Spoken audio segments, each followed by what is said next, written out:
વિશ્વ આદિવાસી દિવસના અવસરે પાટણ શહેર આદિવાસી સંસ્કૃતિના રંગોમાં રંગાયેલું જોવા મળ્યું હતું। ભીલ સમાજ દ્વારા આ દિવસની ભારે ઉત્સાહ અને ભક્તિભાવપૂર્વક ઉજવણી કરવામાં આવી હતી, જેના ભાગરૂપે શહેરના મુખ્ય માર્ગો પર એક ભવ્ય શોભાયાત્રા યોજાઈ હતી। પરંપરાગત વેશભૂષામાં સજ્જ પુરુષો અને મહિલાઓએ ઢોલ નગારાના તાલે અને લોકનૃત્યો સાથે પ્રાચીન સંસ્કૃતિની ઝાંખી કરાવી વાતાવરણમાં નવી ઉર્જા પૂરી હતી।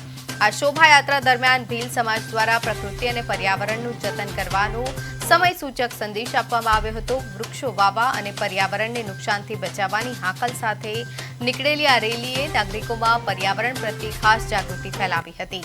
આ ઉજવણી માત્ર ઉત્સવ બની ન રહેતા પોતાની મૂળ સંસ્કૃતિ અને પ્રકૃતિ સાથેના અતૂટ સંબંધને પુનઃ ઉજાગર કરવાનો એક સાર્થક પ્રયાસ બન્યો હતો। भव्य रीते अमे उजवणी करीए छीए अमारी संस्कृतिनी अमारी परंपरा आज अमे वेशभूषाने अमे माणी अने आनंद करीए छीए। अमारो आ उत्सव आखा गुजरातमां अमे आज भव्य रीते उजवी रह्या छीए। आज पाटणमां पण अमे आखो आदिवासी समाज भव्य रीते साथे साथे जળ જંગલ અને જમીનનું રક્ષણ કરવું એ આદિવાસી સમાજનો પ્રથમ એક પાઠ છે। તો અમે આ અનુસંધાને આદિવાસી ગૌરવ યાત્રાનું આયોજન કરતા હોઈએ। आपनो परिचय।